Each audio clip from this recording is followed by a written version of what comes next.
The 80s were a wild time. It was the decade of insane hair full of hairspray, colorful clothes, Miami Vice, Stallone and Schwarzenegger, and most importantly, heavy metal. 80s heavy metal might be among the best, worst, and most iconic metal eras to ever exist. No other decade was as wild as the 80s, when heavy metal ruled the world and men in spandex and makeup were considered the biggest playboys and womanizers on earth.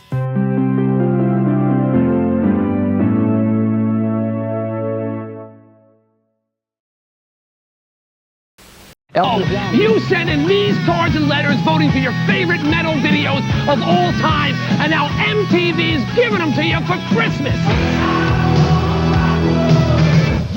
So ring out the holidays with me, Santa Snyder, and my surprise guest, as we count down the 20 most humongous videos ever on Heavy Metal Mania's Measure of Metal, Thursday night at 10, 9 Central on MTV.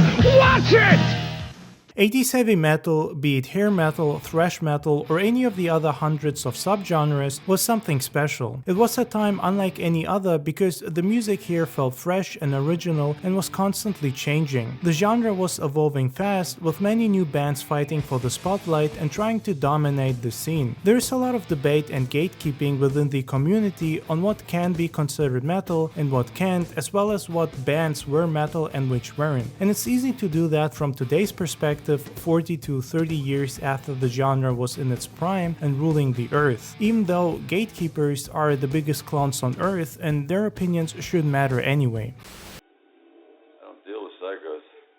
But back then, during the late 70s all the way through the 80s, metal was still evolving and barely out of its infancy. Legendary bands such as Deep Purple, Black Sabbath, and Led Zeppelin are among the founding fathers of metal and still considered to be the foundation upon which all other bands stand. They influenced the genre in massive ways and also helped to create the image and even lifestyle that many bands later would try to imitate and recreate. Deep Purple and Black Sabbath in particular were seen as the heaviest bands around at the time. They were the original headbangers that thrashed the stage while playing the guitar like wild demons on cocaine and LSD.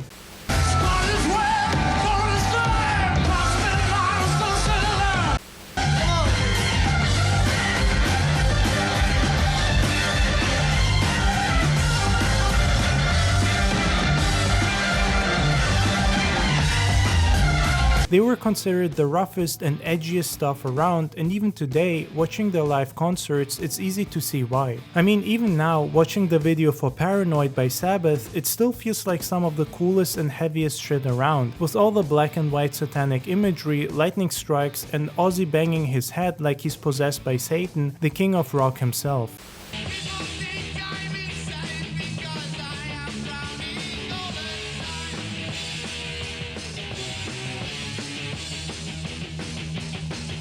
Hearing this stuff in 1970 either made you fear for your soul or your daughter's panties. Sabbath laid one side of the foundation by introducing some of the heaviest riffs and edgiest aesthetics that were sure to piss off Christians and conservatives, calling them devil worshippers and a corruption of the youth. Deep Purple, on the other hand, laid the other side of the foundation by introducing much more refined lyrics and complex compositions that were genius and honestly unrivaled to this day, in my opinion. Ritchie Blackmore and Jon Lord were creating music that felt like it was from another world and a mind-blowing experience to witness.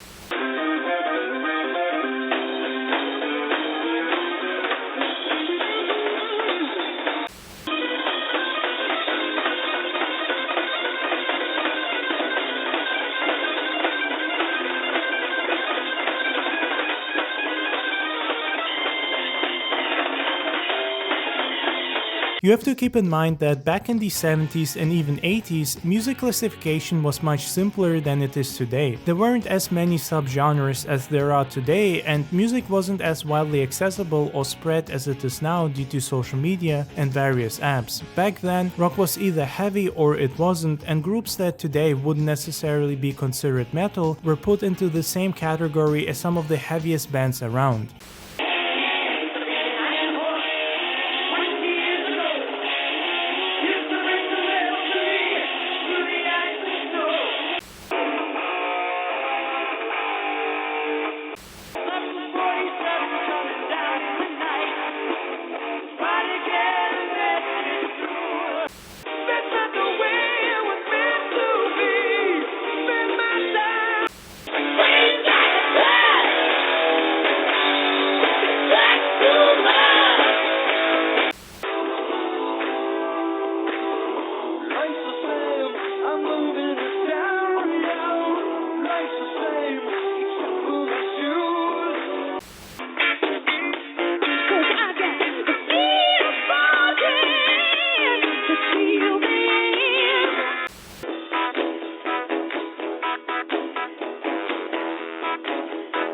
One such group was Kiss. They're extremely influential and had a profound impact on the genre, especially glam and hair metal, despite themselves mostly being a hard rock band. But then again, back in the 70s, even Kiss was considered a heavy band. Their makeup and costumes in particular made them stand out and gave them a larger-than-life feeling. So while their music might not have been as heavy as Sabbath, they presented themselves as what we today would consider metal. Their demonic outfits, satanic images, songs about sex, drugs, and rock and roll made them edgy and one of the most successful bands of the time. It's also important to note how their outfits impacted the metal genre in profound ways, going so far as to even heavily influencing the entire black metal scene visually.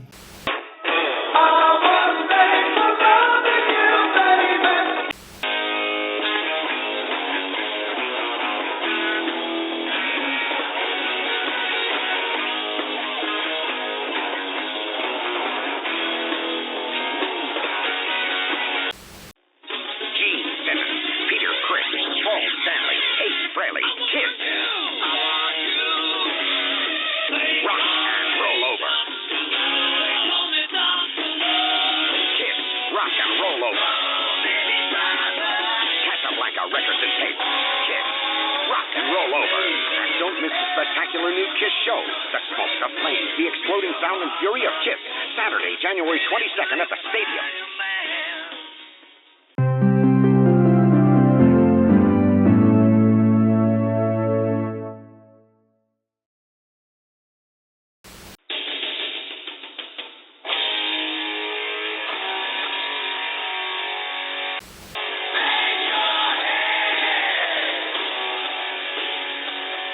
The greatest part of 80s metal was the aesthetic and attitude the genre had. It didn't take itself too seriously, and music was often about partying, sex, and drinking more than you can handle. The lyrics weren't groundbreaking in most cases, and honestly, it didn't have to be. The genre had a big party attitude, which was reflected in the music videos, and their real-life behavior.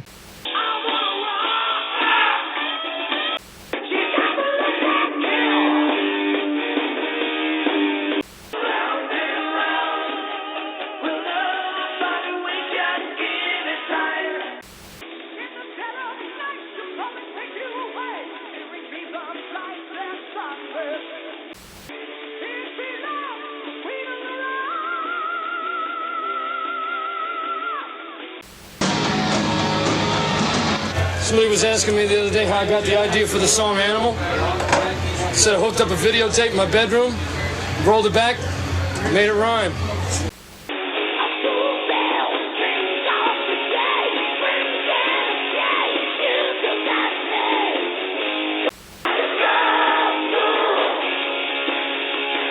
And that's one thing that I love so much about it. Listening to hair metal, for example, feels refreshing and even relaxing, especially when compared to some of the later or more modern bands and songs. It was the type of music that you could listen to while on a romantic date with your girlfriend, and then definitely get lucky if you were smart enough to play some Dokken or Bon Jovi. Say what you want about the wild styles of metal bands back then, but you can't deny that the look they had was 10 times as original as pure black shirts that you see on most metal bands today.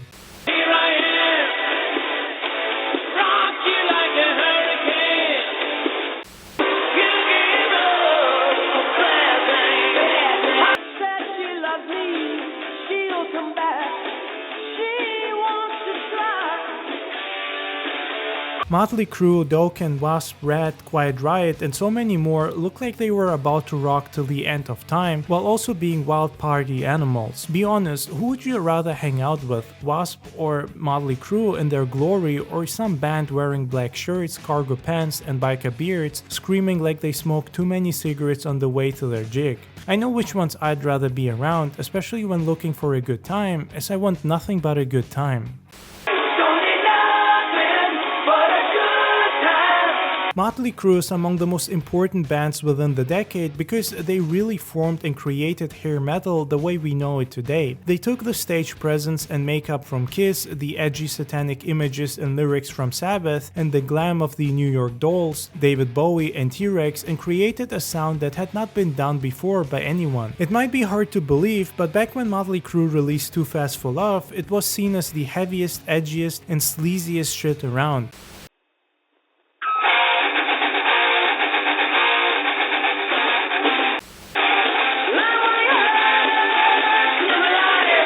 In fact, it was so heavy that conservative Christians started nationwide campaigns to ban this type of music and the whole genre because it was corrupting kids and being a bad influence on society, as well as straight up demon worship, apparently. Other bands followed, each trying to amp up the edginess, the guitar riffs, and see how much attention they can get by being the baddest, wildest bands around. Among my favorite bands of that period is W.A.S.P, a band that I personally consider to be extremely underrated, but also important in how it shaped the sound of 80s metal and was able to walk the line between being a pure heavy metal band and a hair metal or a glam metal band. Their albums, especially the earlier ones, were a great mix between heavy and glam sounds, and I consider Blackie Lawless to have one of the most amazing and original voices I have ever heard.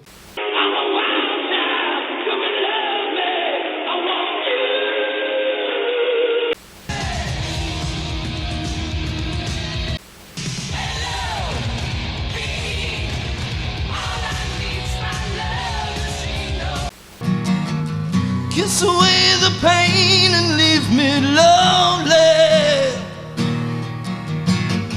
I'll never know if love's a lie. W.A.S.P managed to write some of the most offensive lyrics, and it got so bad that some of their albums, such as Animal, was straight up banned in some countries, heavily censored, and almost banned in the US. The PMRC, led by Tipper Gore, declared war on the band as well as on most other metal bands of the time and tried to straight up ban the entire genre. All of this ended up in front of Congress and forced record labels to now put warning signs and age ratings on albums. I'm sure Tipper Gore thought this would have the effect she desired, but it actually increased metal album sales and the sales of any album that had such a rating in general, because the music now seemed edgier and wilder than before, officially being deemed too explicit. I got pictures of naked ladies down on the beds. I fuck like a beast. Our songs about glorifying incest, there's songs about rape, thrill killing, sadomasochism. There's a song that goes, quote, not a woman but a whore, I can taste the hate. Well, now I'm killing you, watch your face turning blue, unquote, by a group that has sold 2 million copies of that particular album. They're very popular with young kids. Recording studios voluntarily responded to the campaign against heavy metal songs. So that parents can see what their kids are buying, many records now contain sexually explicit warnings on the label. The labels merely read, parental advisory, explicit lyrics, but area teachers regard that as a major step toward reducing some of the influence the words are having on our youth. One young ZZ Top fan said he sees no reason for all the fuss. You know, it's just words. It's how well, you know, you want to relate to the words. Give me all your loving, all your hugs and kisses. They tried to stop Elvis Presley from every pulpit in America. They burned Beatles records in public in Alabama in the 60s because John Lennon said that they were more popular than Jesus. The fact that it was true had nothing to do with it. But it was only because people would do it that they could pick up that shit and burn it. You understand? Nobody was frightened of them. In Hollywood in the 40s, in the 50s, McCarthy, Red's under the bed, you know, and better dead than red and all of that shit. People in Hollywood were informing on each other, friends, right? Putting somebody else in the fucking hot seat because then they wouldn't be and saying, I'm not a communist. But the motherfucker couldn't have done a damn thing, man. Everybody would not have been running around shit scared of him. You know, one thing that people have to remember, and that's that this is America. And even though you may be a very vocal minority, you certainly don't speak for the majority. And this country is run by majority. And because somebody happens to have a big mouth or have a husband who holds a seat in the Senate is not a reason to have laws passed. I think maybe they should spend a little more time in the kitchen. Get their biscuits in the oven and their buns in the bed. From a modern perspective, it's hilarious to me how these people honestly thought that some heavy riffs and explicit lyrics was such a big deal and that they had to waste so much time and energy fighting a fight they were sure to lose anyway. It seems so insignificant considering that there were far more important and pressing issues that Gore and similar groups could have invested their time into.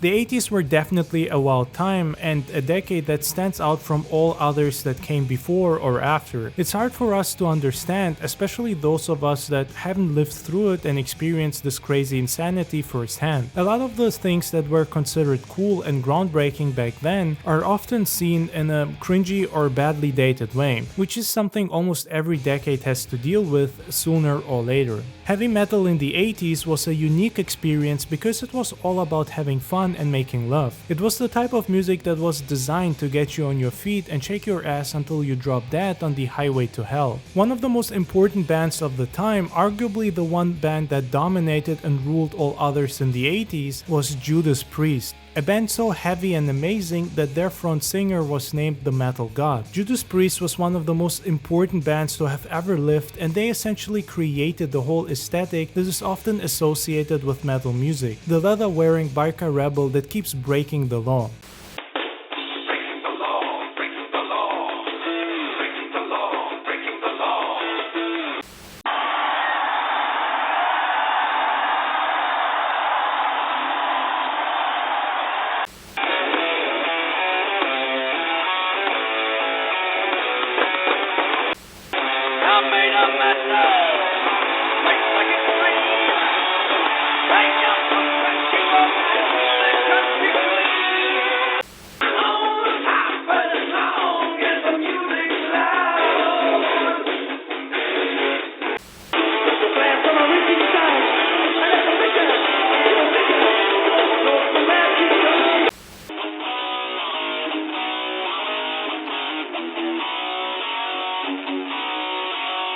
Is that what kind of drugs you're doing? Yeah, drugs. Fucking everything. Beer. Cocaine, baby. All right, so you guys like Priest, right? Yeah. All right. How about Dawkins? How does anybody feel about that? Dawkins. That would not be what it is today. Are they really about the test? To the dawn, love it till the moment. I'm gone. I'm gone. What would you say? What would you say if you saw Rob Halford right now? I'd jump his bones.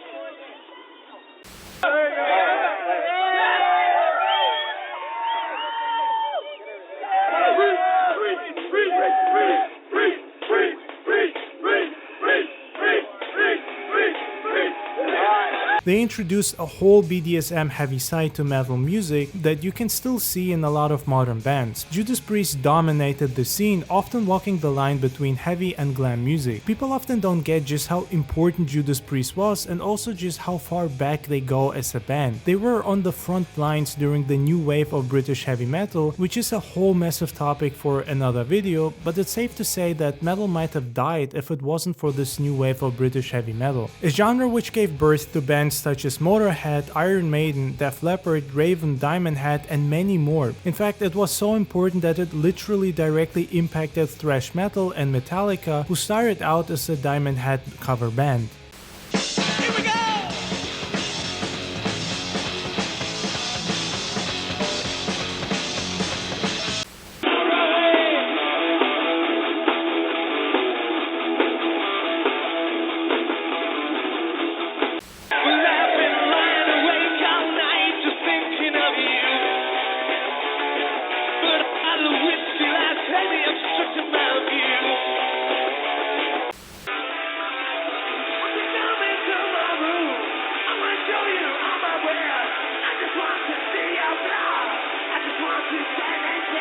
80s metal was a time of party, sex, drugs and rock and roll, excess, heavy makeup and wild guitar riffs that will never grow old or be forgotten. The aesthetics of that period might be outdated, but the music lives on, and with the rise of social media is attracting more and more younger audiences. It sucks shit.